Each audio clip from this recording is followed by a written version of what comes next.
شان دارہ پر بلند ترین صلوات۔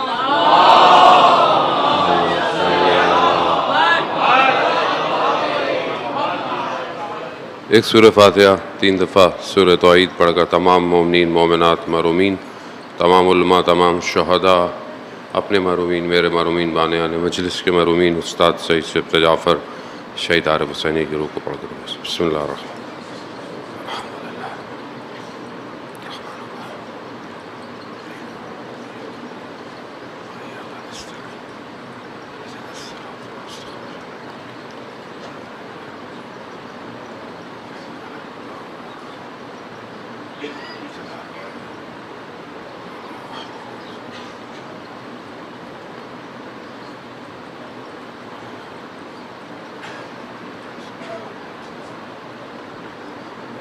امام زمانہ کی سلامتی کے لیے ایک دفعہ صلوات بھیج دیں۔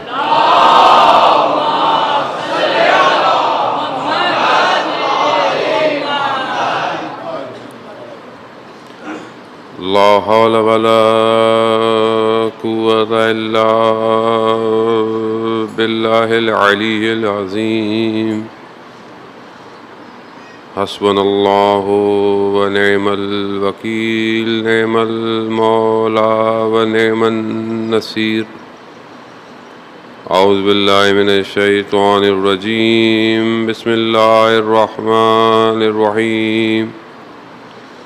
الحمد للہ الذی یؤمن الخائفین وَيُنَجِّ الصَّالِحِينَ وَيَضَعُ الْمُسْتَكْبِرِينَ وَيُهْلِكُ مَلُوكًا وَيَسْتَخْلِفُ آخَرِينَ۔ والصلاة والسلام على رسول الثقلين محبوب رب المشرقين والمغربين جد الحسن والحسين نبينا سيدنا ابو القاسم محمد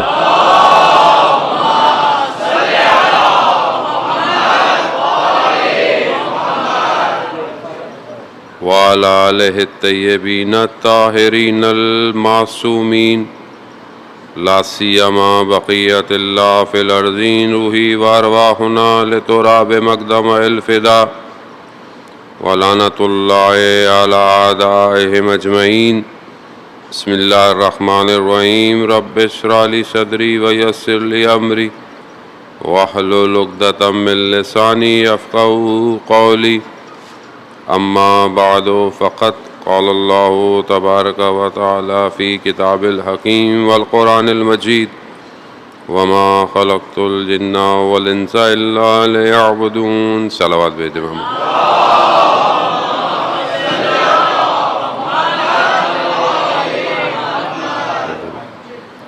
عزیزان محترم، پہلی محرم کی شب ہو چکی ہے۔ خداوند متعال کی بارگاہ میں شکر گزار ہیں کہ پروردگار نے ہمیں اس سال پھر یہ توفیق عطا فرمائی کہ ہم امام حسین علیہ السلام کے کاروان میں شامل ہو سکیں۔ ہر سال خدا اس رزق کو اپنی مخلوقات کے لیے اتارتا ہے کہ لوگ جو ہیں وہ یا لیتنی کنت معکم کی صداؤں کو اپنے وجود سے اظہار کریں۔ انسان زبان سے اقرار کرتا ہی ہے، اور زبانی سے اقرار کرنا اس کو مسلمان بنا دیتا ہے، لیکن ایمان جو ہے اسے قلب سے اسے اعتقادات کی طرف لے کے جاتا ہے، اور وہ تبھی ممکن ہے کہ جب انسان معرفت اور یقین کے مراحل کو طے کرے، اور وہ تبھی ہوگا کہ جب آپ کوشش کریں گے، اپنے قدم بڑھائیں گے، تبھی سید الشہداء کے کارواں میں شامل ہو پائیں گے۔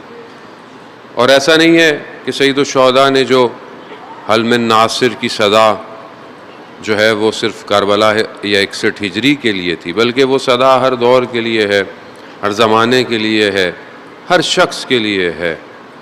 اب یہ ہمارے اوپر ہوتا ہے کہ ہم کتنا اپنے کانوں کو صاف رکھتے ہیں اور اپنے امام کی اس آواز کو سن سکتے ہیں۔ آواز آج بھی گونج رہی ہے، آج بھی وقت کا امام پردہ غیبت میں یہی صدا دے رہا ہے کوئی میری مدد کرنے والا؟ لیکن ہم اپنی زندگیوں میں مصروف، اپنے روز و شب، اپنی زندگی، اپنے کام، اپنی پڑھائی، کیونکہ سب حلال ہے، ضروری بھی ہے، لیکن غفلت یہی ہے کہ انسان توجہ کے بغیر اپنا وجود گزار رہا ہے۔ قرآن کریم جو کلام الہی ہے، ایسا کلام کہ آپ سوچ سکتے ہیں، ہماری گفتگو بھی توحید کا محور ہی ہے، انشاءاللہ خدا ہمیں توفیق دے کہ ہم اس کو بہتر طریقے سے ادا کر سکیں۔ عزیزان محترم، سب سے بہتر کلام الہی ہے۔ آپ دنیا جہان کی کتابیں پڑھ لیں، آپ دنیا جہان کا کلام سن لیں، وہ سب مخلوقات کا کلام ہے، خالق کا کلام ایک ہی ہے، اور خالق بہتر جانتا ہے اپنی مخلوق سے کیسے گفتگو کرنی ہے اور کہاں گفتگو کرنی ہے۔ میں بہت معذرت چاہتا ہوں، آپ کو ہو سکتا ہے برا لگے، لیکن جو اگر دیر سے آیا کرے، جہاں جگہ ملے بیٹھ جایا کریں۔ باقی لوگ بھی بہرحال مجلس سننے آتے ہیں، مجھے بھی تھوڑی سی توجہ میری ڈسٹریکٹ ہو جاتی ہے، اور جو آگے بیٹھے ہیں بہت معذرت کے ساتھ سب عزادار ہیں، میرے آنکھیں آپ کے پاؤں کی خاکوں کے نیچے لگیں، لیکن بہرحال تقدس عزاداری ہے، سب کو اسے رکھنا چاہیے۔ صلوات بھیج دیں محمد و آل محمد۔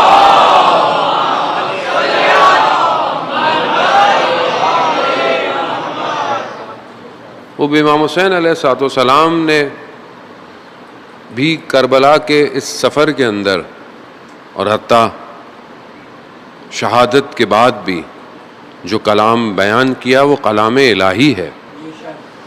وہ کلام الہی جاویداں ہے، ہمیشہ سے ہے، ہمیشہ رہے گا، اور جب تک ہم اس کلام کو اپنے وجود میں پیوست نہیں کریں گے ہم بھی جاویداں نہیں ہو سکتے۔ اب یہ کلام ہماری زندگی میں کتنا ہے، قرآن کتنا ہے ہماری زندگی میں، میں یہ سب سے پہلے سوال اپنے آپ سے پوچھ رہا ہوں۔ آپ سے تو میری جرت نہیں کہ میں آپ سے کچھ کہہ سکوں، لیکن ہم خود اپنی روزمرہ زندگی میں دیکھیں، ہم دنیا کے کلام سنتے ہیں، باتیں سنتے ہیں، سوشل میڈیا کا دور ہے، یوٹیوب، فیس بک، انسٹاگرام، ٹک ٹاک اور پتہ نہیں کیا کیا ساری چیزیں، ماشاءاللہ اچھے کام بھی ہیں اس کے اندر ظاہر ہے، لیکن آپ دیکھیں انسان ٹی وی، نیوز، خبریں، ایک ہی خبر کو 100 دفعہ سنتا رہتا ہے، شوق ہے اس کو، انسان کو اس سے بھی سنے گا، اس سے بھی سنے گا، خبر وہی ہے، خبریں بھی جھوٹی ہیں، سچی خبر تو نبأ العظیم ہے جسے قرآن کہہ رہا ہے، بس باقی خبریں تو سب جھوٹی ہیں، وہ ایک ہی عظیم خبر ہے جسے قرآن نے سنایا ہے، لیکن ہم اس کو سنتے رہتے ہیں، اور یہ شور ہے زندگی میں، یہ شور اس آواز کو سننے نہیں دے رہا۔ ایسا نہیں ہے کہ اس کلام میں طاقت نہیں ہے، کلام میں طاقت ہے، کلام میں طاقت تھی۔ عزیزان محترم، 2 شخص جب مدینہ سے نکلے اپنے مسائل کا حل کرنے کے لیے مکہ آئے، اور مکہ کے اندر بہرحال ان کے تعلقات تھے، مکہ میں پہنچے تو وہاں پوچھا بھئی ہمارے بڑے مسائل ہیں، آپس میں مشکلات ہیں، آپ کو پتہ ہے اوس و خزرج کئی 100 سال سے جنگیں تھیں آپس میں، کبھی ایک جانور کے اوپر، کبھی کسی چیز کے اوپر۔ جب مکہ آئے اپنی پریشانی کو بیان کرنے تو مکہ والوں نے کیا کہا؟ ہم تو خود بہت پریشان ہیں۔ کہا کیوں؟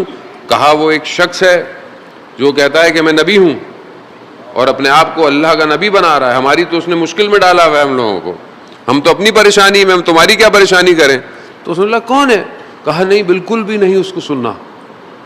وہ مکہ کے قریب بیٹھ کر اللہ کا کہتا ہے کہ یہ اس کا خدا ہے، اس کا کلام پڑھتا ہے، وہ ساحر ہے نعوذ باللہ، وہ تم جادو میں آ جاؤ گے، تم بالکل نہیں سننا۔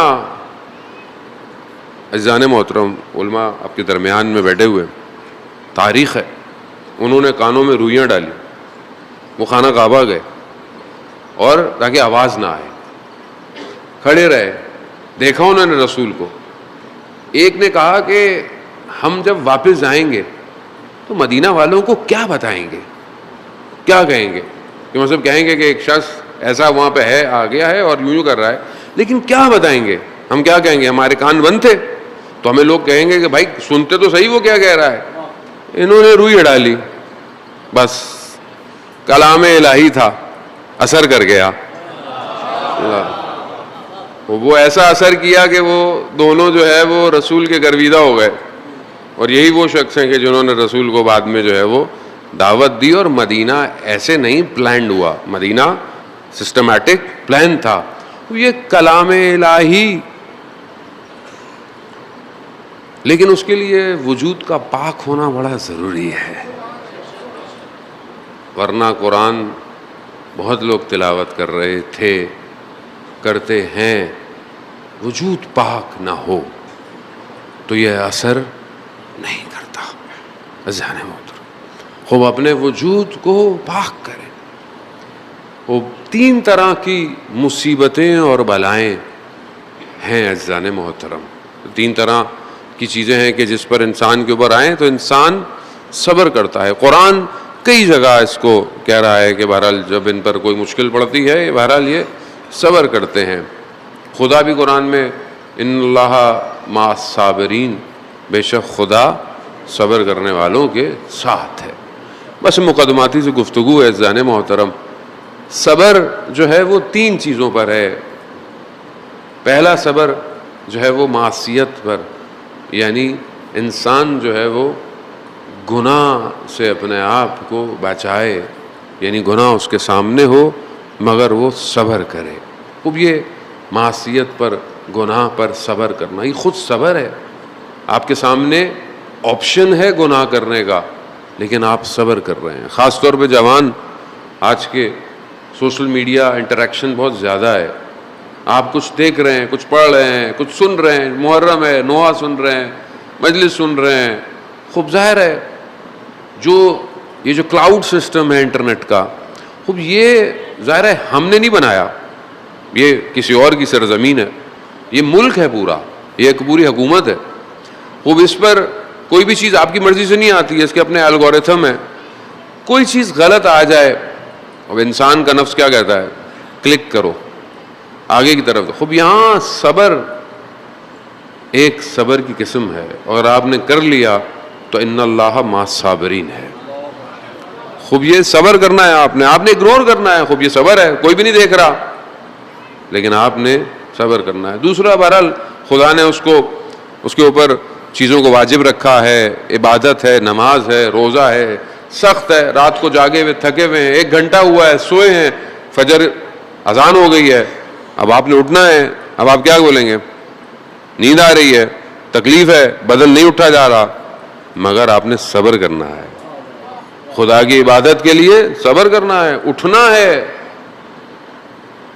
تیسرا صبر، آپ کی زندگی میں مصیبتیں، مشکلات، بلائیں، بیماری، خوب اس پہ بھی آپ نے صبر کرنا ہے۔ خوب یہ جو صبر ہے مشکلات اور ابتلاات کا، یہ سب سے ہائی کیٹیگری کا صبر ہے۔ یہ بڑے بڑے اس میں جو ہیں وہ گر جاتے ہیں، بہت بڑے بڑے لوگ گر جاتے ہیں عزیزان محترم۔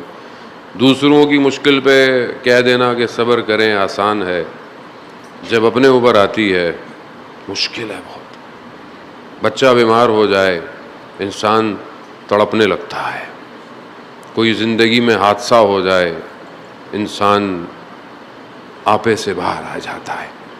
لیکن یہ صبر اللہ نے اپنے نبیوں اور اولیاءوں کے لیے قرار دیا۔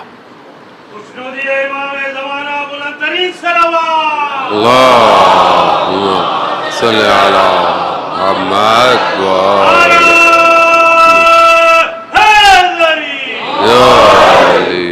جان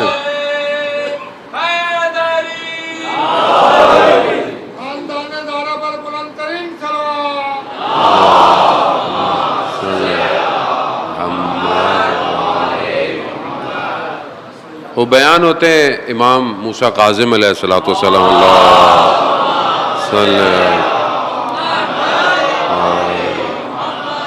امام اپنے والد سے بیان کرتے ہیں، وہ اپنے والد سے 5ویں امام سے بیان کرتے ہیں اور فرماتے ہیں کہ ایک دن رسول خدا حضرت محمد مصطفیٰ صلی اللہ علیہ وسلم رسول خدا نے سب کو جمع کیا، کس کو؟ اپنی بیٹی کو، اپنے 2 نواسوں کو اور امام علی کو، اور دروازہ بند کر دیا. گویا کوئی خاص بات تھی جو بیان کرنا چاہ رہے تھے. جب انہیں جمع کیا کہا کہ اللہ نے سلام بھجوایا ہے اور جبرائیل بھی میرے ساتھ ہیں. خدا نے ہمارا جو امتحان قرار دیا، میرے اہل بیت، یعنی آپ میرے اہل بیت ہیں، آپ اہل خدا ہیں، خدا کے لیے، خدا کی طرف سے ہم سب کا جو خدا نے امتحان قرار دیا ہے وہ مشکلات اور فتنوں سے ہے. اب یہ ظاہر ہے آپ کے سامنے کتنی مشکلات انبیاء پر آئیں. انبیاؤں کو آروں سے کاٹ دیا گیا، انبیاؤں کو کنوؤں میں دھکیل دیا گیا، انبیاؤں کے ساتھ آپ کے سامنے کتنی مشکلات ہوئی. خدا نے اپنے چاہنے والوں کو آزمائش کے ذریعے سے کمال دیا ہے. جتنی خدا زیادہ محبت کرتا ہے اتنا امتحان بڑھ جاتا ہے. اب آپ اپنی زندگی میں دیکھ لیں، بعض اوقات لوگ کہتے ہیں مولانا صاحب ہماری زندگی میں تو مشکل ہی ختم نہیں ہو رہی ہے. مشکل کیونکہ مجھے اس لیے لگتی ہے کیونکہ میں مادے میں پھنسا ہوا. میں اپنے آپ کو مادے سے باہر کر لوں مجھے کوئی مشکل نہیں لگے گی. وہ سید الشہداء علیہ الصلوۃ والسلام نے ساری آزمائشوں کو کربلا میں دعوت دی ہے اور سب کو جمع کیا ہے. یعنی جو مشکل ہو سکتی تھی کربلا میں آئی ہے، اور اس کے بعد ایک لمحے کے لیے بھی اپنے چہرے پر درد کا اظہار نہیں کیا. یہ توحید ہے، یہ خدا کو پہچاننا ہے. آغا دولابی بہت بڑے عارف، مشہد کم المقدس میں بی بی کے حرم میں دفن ہے. وہ فرماتے تھے کہ ہر کے گرفتار است گرفتار یار است. یعنی جو بھی گرفتار ہے، پھنسا ہوا ہے، مشکل میں ہے، وہ اس کی طرف سے ہے، اور جو جتنا قریب آئے گا وہ اتنا جل جائے گا. خوب ظاہر ہے یہ عشق آسان نہیں ہے، یہ محبت الہی آسان نہیں ہے. مولا امیر علی ابن ابی طالب علیہ الصلوۃ والسلام صلی امام ارشاد فرماتے ہیں کہ اللہ کی محبت ایک آتش کی طرح ہے، اور اس آتش سے تم جب تک نہیں نکلو گے جب تک تم جل نہیں جاؤ گے. وہ ہم زندگی میں، ہماری زندگی میں پریشانی کہاں ہے، مشکل کہاں ہے، ہم نے مشکل دیکھی کہاں ہے؟ عزیزان محترم، وہ کربلا دعوت دے رہی ہے.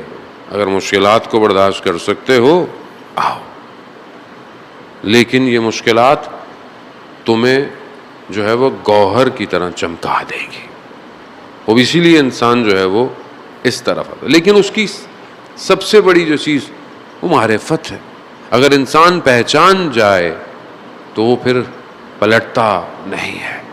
وہ لوگ کہ جو امام علیہ الصلوۃ والسلام کے ساتھ تھے یا جنہوں نے ساتھ دیا، وہ پہچان گئے تھے. ہمیں بھی ان چند دنوں میں وہ پہچاننا ہے. توحید جو ہماری گفتگو بہرحال ہے، وہ یہ نہیں ہے کہ ہم نے توحید کیسے ہے یا کیا ہے، وہ ہماری گفتگو نہیں ہے. بہرحال آپ سب مواحد ہیں، لا الہ الا اللہ کی ماننے والے ہیں. توحید تک پہنچنا، توحید کے اثرات زندگی میں، وہ چیزیں جو انسان کو رکاوٹ دیتی ہیں عملی توحید پر، بہرحال ہم کوشش کریں کہ اس کو بیان کریں. اور خود معصومین نے اپنے اقوال میں، اپنی گفتگو میں توحید کے بارے میں کیا کہا؟ توحید یعنی یگانہ پرستی ہے، یعنی لا الہ الا اللہ ہے، یعنی کوئی نہیں مگر سوائے تیرے. پہلے نفی ہے، یعنی پہلے آپ ڈکلائن کر رہے ہیں کس چیز کو؟ ہر اس چیز کو جو کہ خلق کی صفات پائی جاتی ہیں. مشرک سے مشکل کیا ہے؟ کیوں خدا کو سب سے بڑی چیز، جو سب سے بڑا جو گناہ یا ایسی چیز جسے خدا نے بولا ہے کہ میں معاف نہیں کروں گا. خدا اپنے معاملے میں بہت پوزیسو ہے. ہاں بہت حساس ہے. خدا کہہ رہا ہے میں باقی چیزیں معاف کر دوں گا لیکن اگر کسی کو میرے شریک ٹھہرایا تم نے میں نہیں معاف کروں گا. وہ خدا ہے, خدا کی مرضی ہے, وہ جلال بھی ہے, اس کے ہاں جمال بھی ہے, وہ رحمان بھی ہے, وہ رحیم بھی ہے, اس کی اپنی مرضی ہے. خدا کہہ رہا ہے اگر شرک کیا میں نہیں معاف کروں گا. یعنی پہلے ڈکلائن کرنا ہے, آپ نے نفی کرنی ہے. کس چیز کی؟ ہر اس چیز کی جو مخلوق میں پائی جاتی ہے, کیونکہ جو مخلوق میں پائی جائے وہ خالق نہیں ہو سکتا. جو بھی چیز مخلوق میں پائی جائے, مخلوق کی صفات ہوں, مخلوق کے اندر ہو, وہ خالق میں نہیں ہو سکتا. خالق منزہ ہے. دعائے عرفہ میں پڑھتے ہیں سبحانکا سبحانکا, پروردگار یعنی پروردگار تو منزہ ہے. خود سبحان جو ہم پڑھتے ہیں سبحان اللہ یا سبحان, خود یہ اسم الہی ہے. یہ اسم الہی جب بیان کیا جاتا ہے کہ پروردگار تو منزہ ہے, تو ہر چیز سے, ان چیزوں سے ہٹا ہوا ہے, تو پاک ہے, یہ چیزیں تیری شان میں نہیں ہیں. خوب یہ پہلے آپ کو ڈیسائیڈ کرنا ہے. وہ آج یہ جو انسان اپنے عمل میں تھوڑی سی کوتاہی کرتا ہے, غفلت کرتا ہے, ایسا نہیں خدا نخواستہ, کیونکہ شرک دو طرح کا ہے. ایک شرک علنی ہے, ایک شرک خفی ہے, ایک شرک چھپا ہوا ہے. اور چھپا ہوا شرک میں جو روایات کہتی ہیں وہ اتنا باریک شرک ہے کہ جیسے رات کی تاریکی میں کوئی چیز پتھر پر چل رہی ہو, تاریکی میں نظر نہ آئے. شرک خفی ویسا ہے. اور شرک خفی ظاہر ہے یقیناً اعتقادات میں نہیں ہے, کہیں نہ کہیں انسان عمل میں کوتاہی کرتا ہے. معذرت کے ساتھ تھوڑی سی گفتگو اگر ہلکی بھلکی لگے, البتہ مجھے آتا جاتا اتنا کچھ ہے نہیں, میں پھر ترجمہ ہی کر رہا ہوں آپ کی خدمت میں. عزیزان محترم, پاکیزگی, خدا نے ہر چیز کو اپنے وجود سے, ساری چیزوں کو جو صفت کو دے دی, وہ مخلوق کو صفتیں دے دی, وہ مخلوق کی ہیں, سب مخلوق کی ہیں. خدا منزہ ہے. سید الشہداء دعا عرفہ میں یہ کہتے ہیں کہ پروردگار تو ہر چیز سے منزہ ہے, نہ تیری ابتدا ہے نہ تیری انتہا ہے. کیونکہ اگر ابتدا ہو کہ بس اب سے ابتدا ہوا, کب سے ابتدا, جہاں کب آ جائے وہاں خالق نہیں ہے. جہاں کب آ جائے وہاں ٹائم شروع ہو جائے گا, جہاں ٹائم شروع ہو جائے وہ پھر مخلوق ہو جائے گا. خالق وقت کا بھی خالق ہے, زمانے کا بھی خالق ہے, مکان کا بھی خالق ہے. اب یہاں یہی وجہ ہے کہ جو اتنی گفتگویں دوسرے ادیان کے ساتھ مناظرے, وہاں سب توحید کی گفتگو ہے. سارا مسئلہ توحید کا ہے. کنتو کنزن مخفیا, میں چھپا ہوا خزانہ تھا, میں نے چاہا پہچانا جاؤں. خدا چاہتا ہے کہ مجھے پہچانو. اس نے پہچاننے کے لیے پورا سسٹم خلق کیا ہے. 1,24,000 کو اپنی پہچان کے لیے بھیجا ہے, اولیاء کو پہچان کے لیے بھیجا. خود اس کو پہچانو. لیکن اگر یہ انسان اس کو نہ پہچانے اور اپنی شناخت میں کھو بیٹھے, عزیزان محترم, روز قیامت میں کتنی شرمندگی ہوگی. خدا خود کہتا ہے کہ میں نے, اے بنی آدم, میں نے سب کچھ تیرے لیے خلق کیا ہے مگر تجھے میں نے اپنے لیے خلق کیا ہے. لیکن آج انسان کے پاس وقت نہیں کہ اس اپنے خالق کو ایک سجدہ کر لے. خوب یہ انسان, خوب یہی توحید ہے. خوب یہاں پاک ہونا, منزہ ہونا. امام حسین علیہ الصلوۃ والسلام, اللہ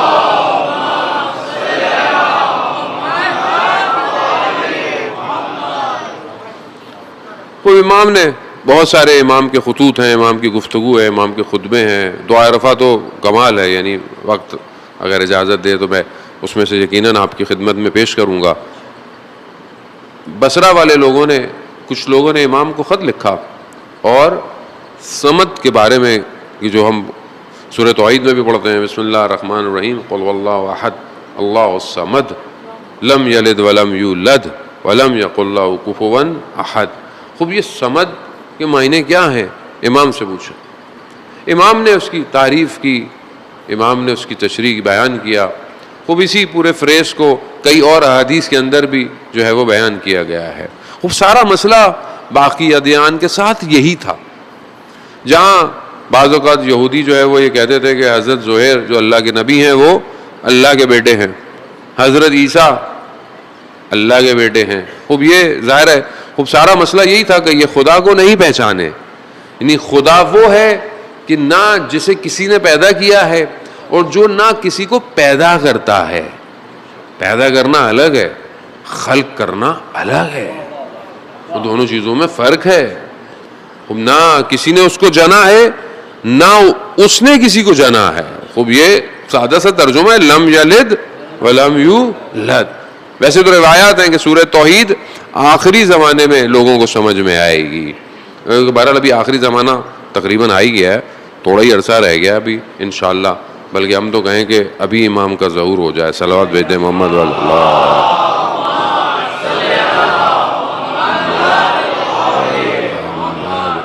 اب یہاں امام نے فرمایا کہ یہ اس کے معنی ہے, اور سمد یعنی اس کا کوئی یکسو, اس کا کوئی ہم کف, اس جیسا کوئی نہیں ہے, یعنی کوئی اس کی برابری نہیں کر سکتا. اب یہ صفت کہ کوئی اس کی برابری نہیں کر سکتا, لیسا کا مثل ہی ہے, اس کے مثال اس جیسا کوئی نہیں ہے. انسان کی نہ ذہن میں آ سکتا ہے کہ انسان سوچتا ہے, تصور کرتا ہے. اگر انسان تصور کرے مثلا خدا ایسا ہے تو یہ تصور اس کے ذہن کی مخلوق ہے. خدا کسی کے ذہن کی مخلوق نہیں ہو سکتا. اگر کوئی وہم اور گمان کرے خدا کے بارے میں, خدا کسی کے وہم اور گمان میں آ نہیں سکتا. کوئی یہ سوچے کہ میں آنکھوں سے خدا کو دیکھوں گا. بعض ہمارے ہاں فرقے یہ کہتے ہیں کہ قیامت میں لوگ جو ہے وہ خدا کو دیکھیں گے. وہ کیسے دیکھیں گے خدا کو؟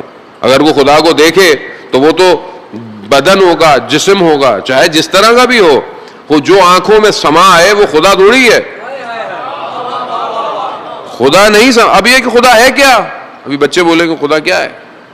وہ خدا اہل بیت ائمہ فرماتے ہیں کہ خدا کی ذات میں نہ تفکر کرو نہ سوال کرو. خدا ادراکات سے بالاتر ہے, اس کی صفات پہ صحبت گفتگو کرو. جو اللہ نے, جو اللہ کے اسماء الہی ہیں, جو چیزیں اس میں صفات نہیں ہیں اس کی نفی کرو, جو صفات اس کے اندر پائی جاتی ہیں. اور جانے محترم, اب یہ معرفت جب بڑھتی چلی جاتی ہے تو پھر انسان کمال پہ پہنچتا ہے. توحید مضبوط ہونا بہت ضروری ہے. آج توحید کمزور ہے معاشرے میں, انسان ظلم کر رہا ہے, انسان کو خدا پر یقین نہیں ہے, انسان ایک دوسرے کا حق کھا رہا ہے, انسان کو یقین نہیں ہے کہ خدا دیکھ رہا ہے, انسان گناہ کر رہا ہے. وہ توحید کمزور ہے. اگر توحید انسان کی مضبوط ہو جائے, انسان پریکٹیکلی بہتری کی طرف بڑھ سکتا ہے. فرسٹ ورلڈ وار کی بات ہے 1914 اور 1918 کے درمیان میں. روزنائی عالم غیب جو کتاب مسجد جمکران سے پرنٹ ہوئی ہے, اس میں آیت اللہ حائری یزدی سے آیت اللہ شبزدندار نے اس بات کو بیان کیا. فرسٹ ورلڈ وار کی بات ہے کہ زمانے میں جب جنگ ہو رہی تھی مختلف جگہوں میں, تو زمانے میں ظاہر ہے رشیا, اس زمانے میں سوویت یونین, ایران کا بھی اسفیئر بہت بڑا تھا. اس زمانے میں ہر طرف سے لوگ جو تھے وہ جنگ کے اندر شامل تھے. تو ارومیہ کے بارڈر پہ کوئی نہ کہیں جنگ تھی رشین کے ساتھ. تو وہاں ایک ڈاکٹر جو تھا وہ تعینات تھا, جس کا کام تھا بہرحال زخمیوں کو جو ہے وہ ٹریٹ کرنا. تو وہ کہتا ہے میں نے دیکھا کہ کچھ لوگ ایک باڈی کو لے کر آ رہے ہیں.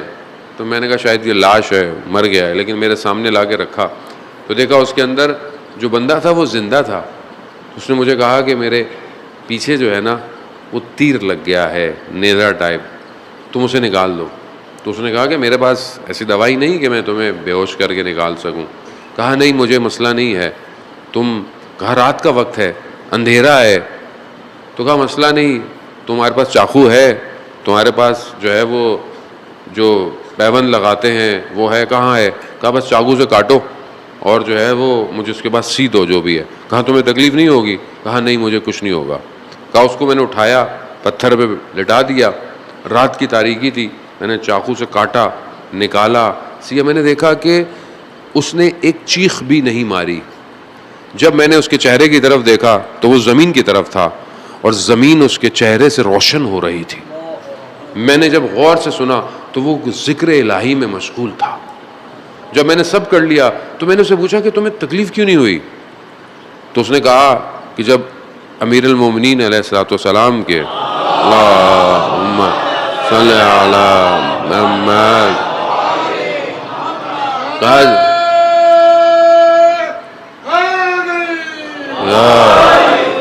کہا کہ جب مولا امیر کے پاؤں میں سے تیر نکالا گیا تو کیا مولا کو کوئی تکلیف ہوئی؟ کیونکہ خدا کے سامنے حاضر پا رہے تھے اپنے آپ. کہا میں بھی اپنے آپ کو خدا کے سامنے حاضر پا رہا ہوں، ان کا ماننے والا ہوں، تو میرے وجود کو کوئی تکلیف نہیں ہو رہی. کہا میرے لیے بہت عجیب تھا کہ کوئی ایسا شخص. پھر ایسے میں مجھے خبر ملی کہ جو ہے وہ فوج جو ہے وہ بارڈر کی طرف آ رہی ہے، لیکن انہوں نے کہا کہ بتانا نہیں فوجیوں کو، ڈاکٹر نے، کہ کہیں لوگ ڈی موٹیویٹ نہ ہو جائیں، ڈر نہ جائیں، ہم اس کو آہستہ آہستہ میں ان کو پیچھے لے جائیں گے. تو یہ بات میں نے اس شخص سے ذکر کی تو اس نے بولا کہ پریشان مت ہو، یہ فوج واپس پلٹ جائے گی، تم پریشان نہ ہو. لیکن میں نے جب یہ بات کسی اپنے ہیڈ کو بتائی تو انہوں نے کہا کہ نہیں یہ لوگ ایسی باتیں کرتے ہیں. لیکن یہ ہوا، بعد میں خبر آئی کہ فوج واپس چلے گئی. جب یہ دو چیزیں میں نے اس میں سے دیکھی تو میں نے کہا یہ عام آدمی نہیں ہے، یہ کوئی خاص آدمی ہے. میں نے اس سے پوچھا کہ تم کون ہو، کہاں سے آئے ہو، اور یہ تمہیں ساری باتیں، یہ انفارمیشن، نالج تمہارے پاس کہاں سے آیا؟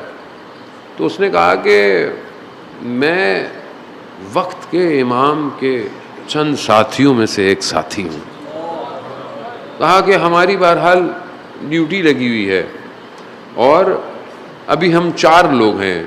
اس نے جگہوں کا نام لیا، ایک مراکش میں ہے، ایک جو ہے وہ کسی یورپ کے کسی ملک کا نام لیا، ایک میں ہوں اور ایک اور کوئی اور ہے. ابھی ہم، تو اس نے بولا اللہ نے جب تمہیں اتنی طاقت دی ہے تو تم سامنے والی فوج کو ختم کیوں نہیں کر سکتے؟ کہا ہمارا اختیار لمیٹڈ ہے، محدود ہے، ہمیں بس اتنا کہا گیا ہے کہ تم لوگوں کی حفاظت کرنی ہے، اور جو بھی مولا کے ماننے والے ہیں ہمارا کام ہے. آج اگر آپ کو لگتا ہے، اور یہ ہونا بھی یہی چاہیے، آپ کا یقین ہونا چاہیے، اور یہ یقین کسی خطیب کے جملے نہیں ہیں، یہ خود امام زمانہ جل اللہ تعالیٰ فرجہ شریف اللہم صلی علی محمد، خود امام فرماتے ہیں کہ ہم تمہارے حال سے باخبر ہیں، اگر ہم تمہارے حال سے بے خبر ہوتے تو دشمن تمہیں چیر پھاڑ جاتا. تو اس میں انسان کا یہ اعتقادات ہیں عزیزان محترم. لیکن جب ہم عملی زندگی میں آتے ہیں تو یہ اعتقادات ہمارے غائب ہو جاتے ہیں. مجلس میں ہمیں لگتا ہے بہت اچھا ہے، جب باہر جاتے ہیں پریکٹیکل لائف ہوتی ہے، گھر جاتے ہیں، بازار جاتے ہیں، جاب پہ ہوتے ہیں، تو ہماری اعتقادات ہماری زندگی سے ختم ہو جاتے ہیں. پھر ہمیں نہیں لگتا کہ اعتقادات کے معنی یہی ہیں کہ آپ جس حالت میں ہوں، جہاں ہوں، اسی سافٹ ویئر کے ساتھ چل رہے ہوں. صرف خدا مسجد میں تو نہیں ہے، صرف خدا جب آپ مصلی بچھاتے ہیں تو نہیں ہے، خدا تو ہر جگہ ہے، خدا تو ہر وقت ہے. وہی خدا جو مصر میں حضرت یوسف کو بچا سکتا ہے تو وہی خدا آج بھی جوان کو بچا سکتا ہے. خوب یہ اعتقاد ہے. تو اس نے بہرحال یہ بتایا کہ ایسا ہے. تو اس نے بولا کہ خوب میں نے تمہاری جان بچائی ہے تو مجھے تم ہدیہ کب دو گے؟ تو اس نے بولا کہ فلانی جگہ تو جب تم مشہد آؤ گے تو میں تمہیں اس کی قیمت واپس کروں گا. کہہ رہا ایسے ہوا، ہمارا جو بریگیڈ تھا وہ چلتا چلتا بہرحال مشہد اس زمانے میں خراسان تھا، وہاں پہنچے ہم. تو وہاں رات کو مجھے اچانک سے کہا کہ کچھ فاصلے پر کچھ فوجی زخمی ہو گئے ہیں تو وہاں آؤ. رات کی تاریکی، یہ شدید سردی ہے، بس ایک وہ گھوڑا سواری پہ مجھے سوار کیا گیا اور مجھے لے گئے. کچھ نہیں ہے، اندھیرا ہے، شدید سردی. اچانک سے میں نے دیکھا کہ ہوا لطیف ہوئی اور دیکھا کہ 2 لوگ میرے اس گھوڑے سواری جو پیچھے کافٹ ہوتا ہے اس کے اندر بیٹھے ہوئے ہیں، اور ان میں سے ایک شخص وہی تھا اور دونوں آپس میں باتیں کر رہے ہیں. کہا کہ تھوڑی دیر میں فلانی جگہ پر جو ہے وہ توپوں سے بمباری ہوگی تو تم واپس نہیں جانا. تو دوسرے نے کہا یہ اس کو بتا دو. کہا یہ ہماری بات سن رہا ہے، تم نے واپس رات کو پلٹنا. حالانکہ اس نے واپس جانا تھا. خوب یہ تھوڑی دیر ہوئی، اچانک سے وہ دونوں غائب ہو گئے. پھر وہی سردی. تو اس نے چلانے والے سے، جو سواری چلا رہا تھا، کہا تم نے کسی کو دیکھا؟ کہا دیوانے ہو گئے ہو، اتنی رات کو یہاں کون نظر آئے گا. وہ یہ ہوا کہ رات کو پلٹا نہیں اور وہاں پر جو ہے وہ توپوں سے بمباری ہو گئی. عزیزان محترم، وقت کے امام کے ساتھ لوگ ہمیشہ سے ہیں اور ہمیشہ رہتے ہیں. اپنے اندر صلاحیت ایجاد کرنی پڑتی ہے. کربلا کا دروازہ آج بھی کھلا ہوا ہے. گو کہ 61 ہجری میں جتنے آ سکتے تھے آئے, پھر نہیں آئے, لیکن وقت کے امام ہر وقت بلانے کے لیے تیار ہیں. آپ اور میں اپنے اندر ظرفیت پیدا کریں, ہم جو ہے وہ آگے کی طرف بڑھ سکتے ہیں. وہ ظاہر ہے وہ تبھی ممکن ہے کہ جب آپ کا اعتقاد ٹھیک ہو.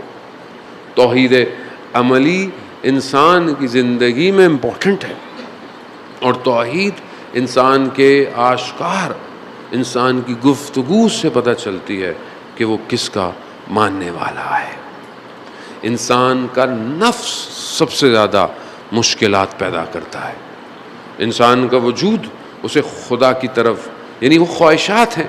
ظاہر ہے اللہ نے نظام ایسا بنایا ہے کہ انسان کا وجود اس سسٹم کی طرف کھنچتا ہے. خوب یہ فطرت ہے کہ انسان اٹریکشن کی طرف جو جاتا ہے, لیکن وہیں اللہ نے جو اپنا نظام دیا ہے وہ اس لیے دیا ہے کہ ہم ان اٹریکشن کی بجائے صرف حلال کی طرف جائیں. کھانا انسان کی ضرورت ہے, مگر حلال ہے یا حرام ہے؟ آپ ملک سے باہر جاتے ہیں, یہاں تو آپ سب کھاتے ہیں, اب یہاں تو پتہ بھی نہیں ہوتا حلال ہے کہ حرام ہے, سبھی کھلایا چلا جاتا ہے, پتہ بھی نہیں ہوتا. لیکن جب آپ ملک سے باہر جاتے ہیں تو آپ کو سب سے پہلی چیز کیا چیز ہے؟ یہ کھانا حلال ہے یا حرام ہے. وہ کیوں؟ آپ سب بہت سارے لوگ کہتے ہیں جی بسم اللہ پڑھ کے کھا لو, لیکن کیسے ایک چیز حرام ہے آپ کیسے کھائیں گے آپ بسم اللہ پڑھ کے, جب وہ ذب شرعی نہیں ہے, یا مثلا اس کے اندر کچھ ملا ہوا ہے, تو اس کا چیز کیا چیز ہے؟ ایک آدمی بہت جستجو کرتا ہے, کہتا ہے مثلا اس کے اندر کیا ڈلا ہوا ہے, یہ ڈلا ہوا ہے, کیوں ہے یہ آپ کا اعتقاد ہے, یہ آپ کے اندر توحید راسخ ہو چکی ہے. آپ بھوکے رہنا پسند کرتے ہیں, مگر آپ ایک بسکٹ بھی نہیں کھائیں گے کہ اگر اس کے اندر کوئی چیز حرام ہے. خوب یہی چیز آپ کو ہر جگہ بتاتی ہے کہ آپ قیامت کو مد نظر رکھے ہوئے ہیں, آپ حدود الہی کو مد نظر, لیکن انسان کی خواہشات, انسان کا نفس اس کو ہر وقت آگے کی طرف لے کے چل رہا ہے. اور یہ اتنا خطرناک ہے کہ بعض اوقات انسان ریاضتیں کرتا ہے, انسان پریکٹس کرتا ہے, اپنے آپ کو مجاہدت میں ڈالتا ہے, لیکن اس وقت بھی بعض اوقات وہ نفس ہوتا ہے. یعنی آپ دیکھیں کہ بعض اوقات انسان اپنے نفس کی وجہ سے نماز پڑھنی ہے, ماشاءاللہ مسجد میں پڑھنی ہے, بہت زبردست, پہلی صف میں پڑھنی ہے, بہت اچھی بات ہے. اب تھوڑی سی دیر ہو گئی, پہلی صف میں نہیں پہنچے, اب اندر کھلبلی مچ گئی, آج میں پہلی صف میں نہیں بیٹھا, لوگ کیا سوچیں گے, آج میں دیر سے آیا. ہمارے زمانے میں تو بزرگ جو تھے وہ اپنی سجدگاہیں پہلی اگلی صف میں رکھ دیتے تھے, کسی کی مجال بھی نہیں ہوتی تھی کہ لوگ اگلی صف میں آگے بیٹھیں. ویسے بچوں کو بھگا دیا جاتا ہے ہماری مسجدوں میں. عزیزان محترم, بچوں کو نہ بھگائیں مسجد سے.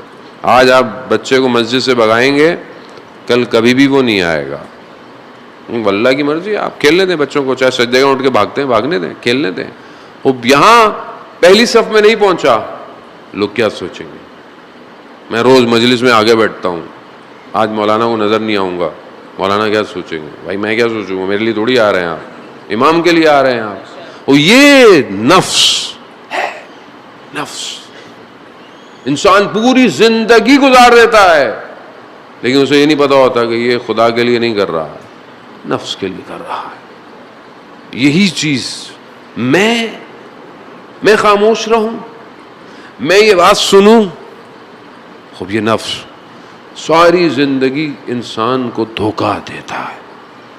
سب سے بڑی مجاہدت اسی کے ساتھ ہے, اور یہ تب تک ممکن نہیں جب تک آپ اپنے پروردگار کی معرفت حاصل نہ کریں. انسان اپنے آپ کو سکین کرے, اپنے آپ کو, جتنا انسان خود اپنی چیزوں کو بہتر کر سکتا ہے کوئی اور نہیں کر سکتا.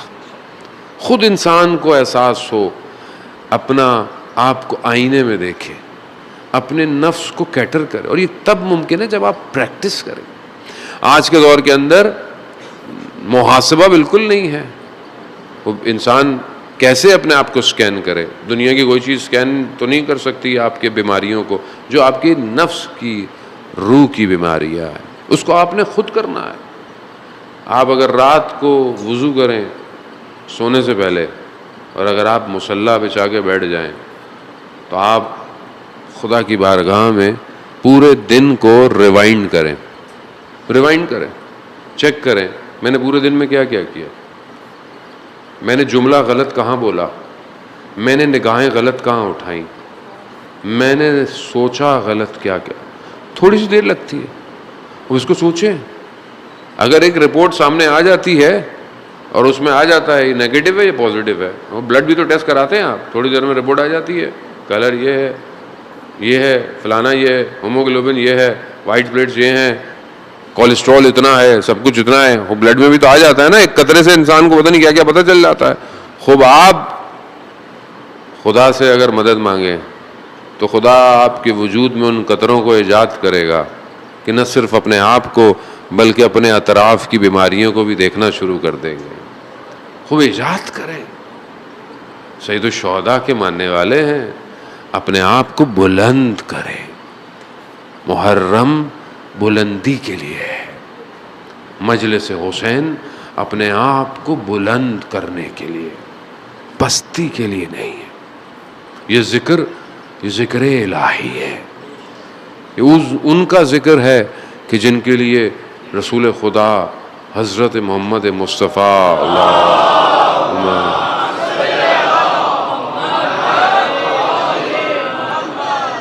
رسول خدا ارشاد فرماتے ہیں ان الحسین مصباح الخدا والسفینۃ النجاہ. اور یہ عرش پہ لکھا ہے. عرش کہاں ہے، عرش کیسا ہے، غیر ہمیں تو نہیں پتا، عرش پہ لکھا ہے. ہر چیز جانتی ہے حسین کون ہے. وہ جو امام حسین سے متصل ہو گیا وہ بھی اس عالم میں سفر کرنا شروع کر دے گا.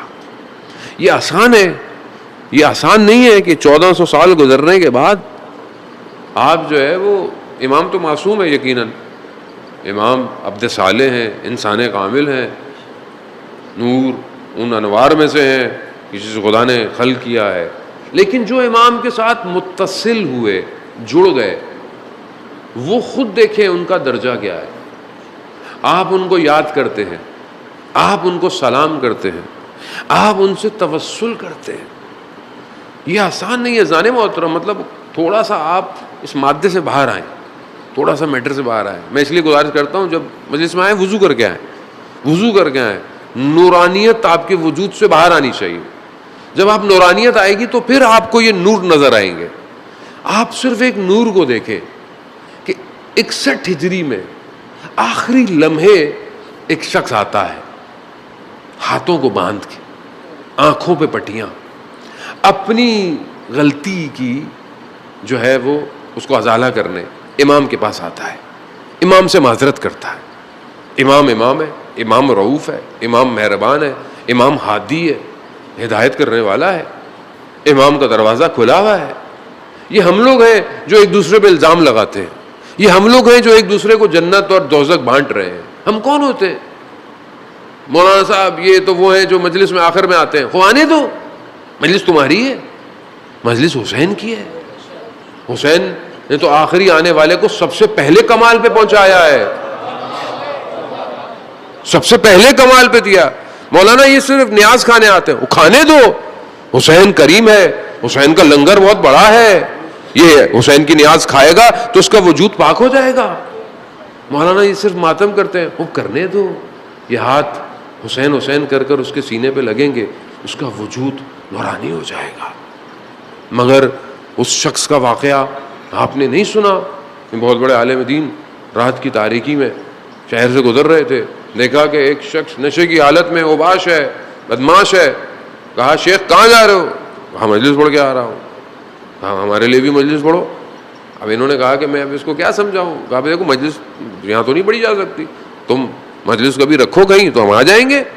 کہا نہیں یہیں پڑھو شیخ. کہا میں اب اس سے کیا بولتا. تو میں نے کہا ایسا بہانہ کروں کہ یہ مجھے جانے دے. کہا دیکھو مجلس کے لیے ممبر کی ضرورت ہوتی ہے، ممبر ہوگا تو ہم مجلس پڑھیں گے. وہ شخص جھک گیا، کہا شیخ میری کمر ممبر ہے، مجلس پڑھو.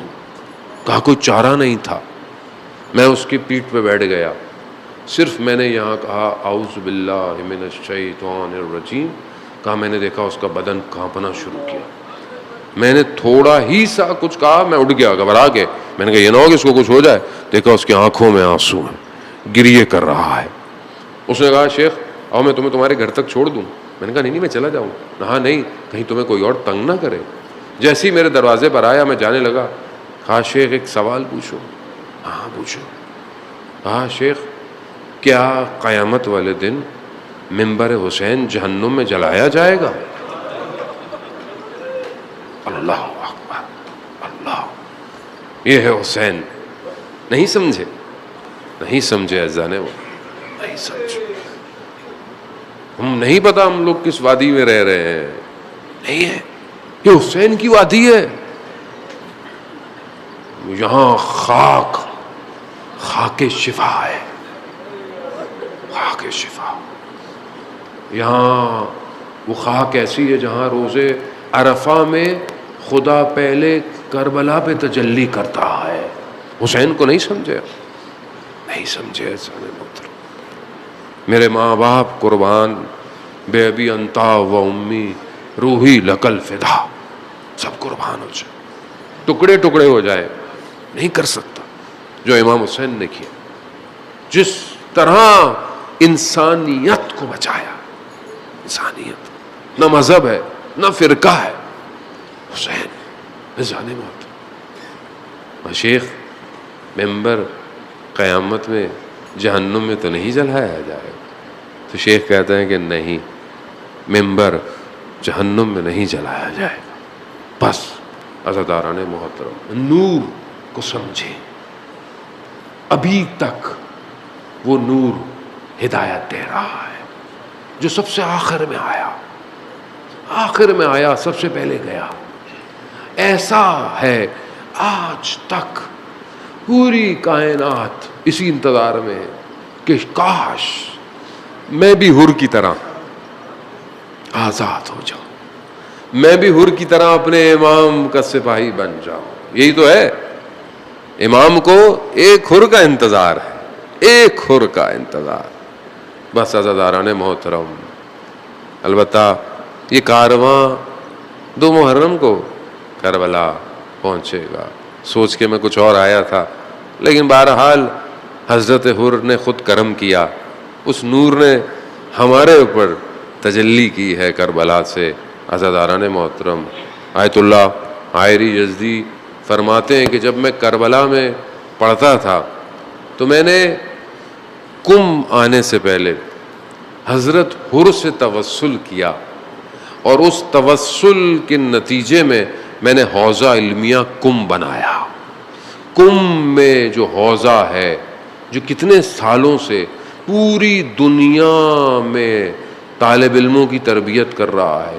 پوری دنیا میں طالب علم ہر زبان میں 110 ملکوں کے طالب علم پڑھتے ہیں، پوری دنیا میں جاتے ہیں، تعلیم کرتے ہیں، تبلیغ کرتے ہیں، سب کو ہدایت پر لے کر آ رہے ہیں. سب کس کی وجہ سے ہے؟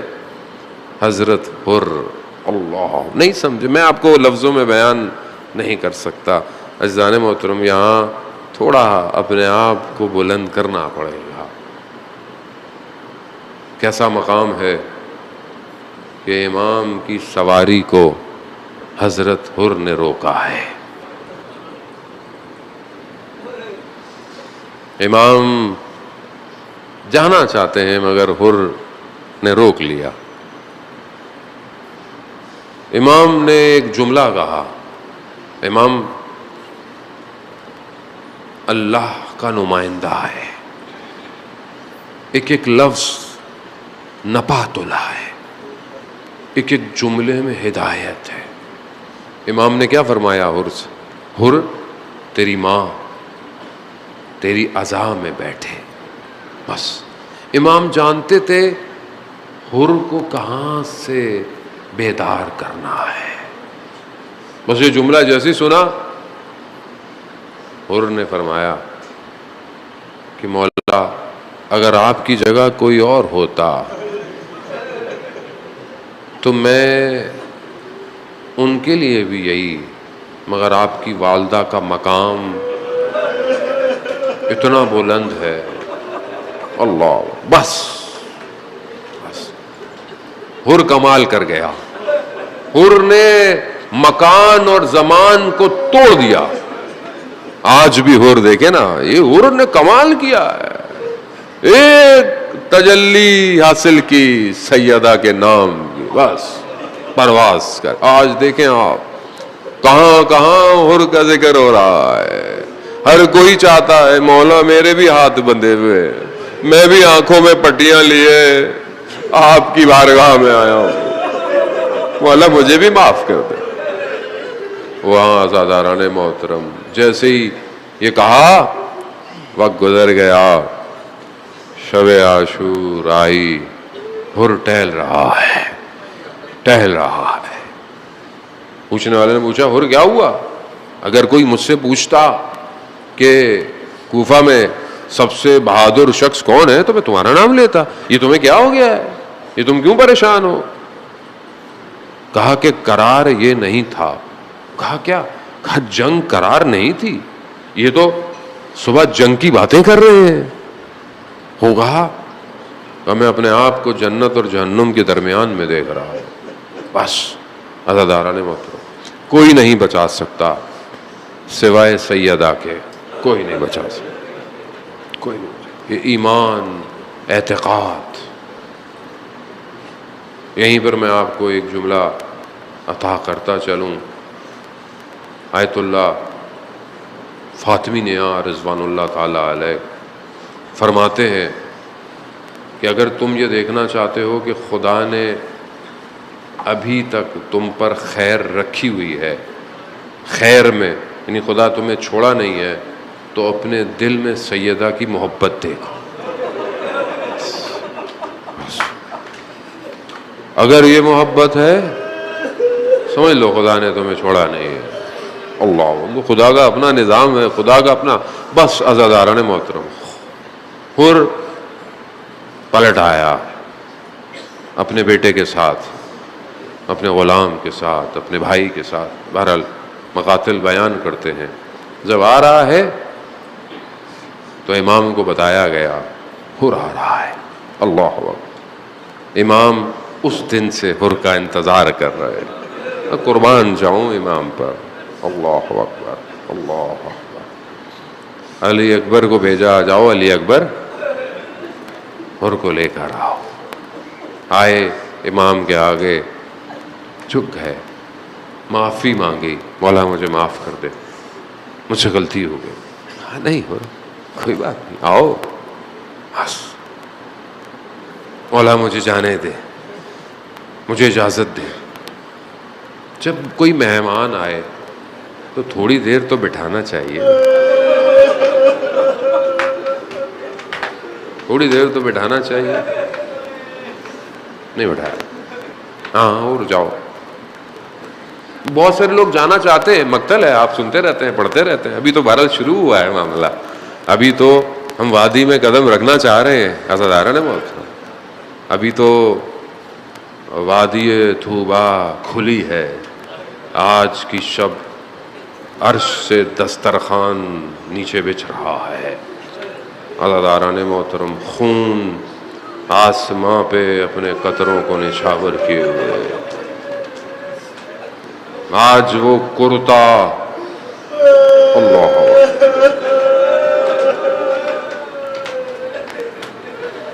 پہلی محرم کو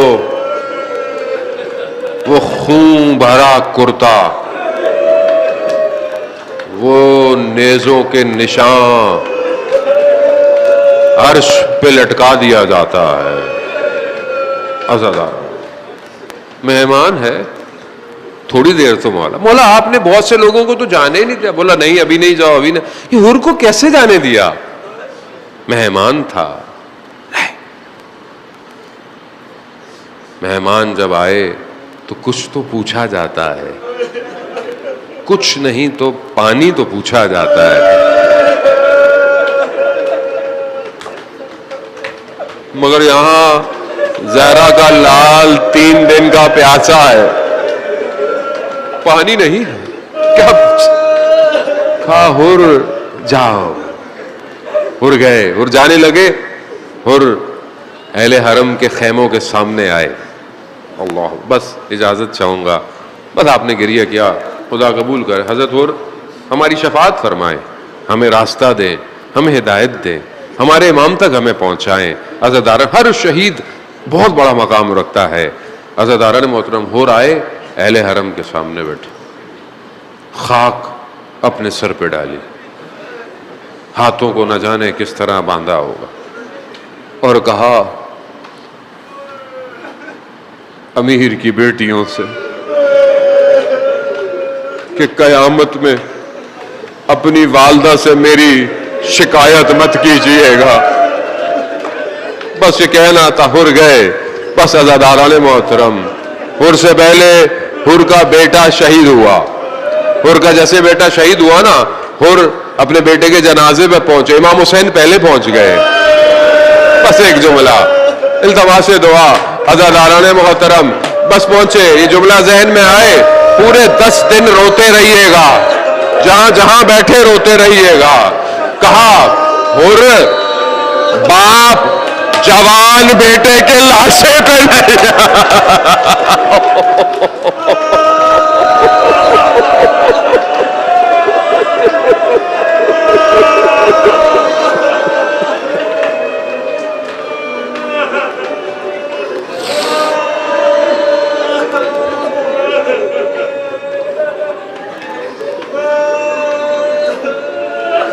الا لعنۃ اللہ علی القوم الظالمین وسيعلم الذین ظلموا ای منقلب ینقلبون. پروردگار تجھے واسطہ محمد و آل محمد کا، امام زمانہ کے ظہور میں تعجیل عطا، ہمیں ان کے ناصروں، ان کے مددگاروں میں شمار فرما. پروردگار تو رحمان ہے، تو رحیم ہے، تو خطاؤں کا بخشنے والا ہے، تو گناہوں کی مغفرت کرنے والا ہے. پروردگار مرنے سے پہلے ہماری مغفرت فرما، ہماری عاقبت بخیر عطا فرما. جہاں بھی مجلس ماتم، جلوس، عزاداری ہو رہی ہے، ان سب کی حفاظت فرما. پروردگار مسلمانوں کو آپس میں محبت اتفاق سے رہنے کی توفیق عطا فرما. سب کو مل کر امام حسین کا غم منانے کی توفیق عطا فرما. انتظامیہ، پولیس، اسکاؤٹ، رینجرز، جتنے بھی لوگ ڈسٹرکٹ کے جو بھی جہاں جس طریقے سے بھی اس ایام اعظام میں اپنی ڈیوٹی نبھا رہے ہیں، پروردگار انہیں اپنی بارگاہ سے اجر کثیر عطا فرما. پروردگار ہمارے وقت کے امام کو ہم سے راضی فرما، ہمارے مرحومین کی مغفرت فرما. جو بیمار ہیں، بہت سارے لوگوں نے مجھے کہا ہے، بہت سارے ہمارے عزیز یقیناً آپ کے بھی دوست احباب، رشتہ دار مریض ہوں گے. پروردگار ان سب کو شفاء کاملہ اور عاجلہ عطا فرما. اللہم اغفرنا، اللہم ارزقنا زیارت الحسین فی الدنیا و شفاعتہ فی الآخرہ. صلوات بھیج دے محمد والے.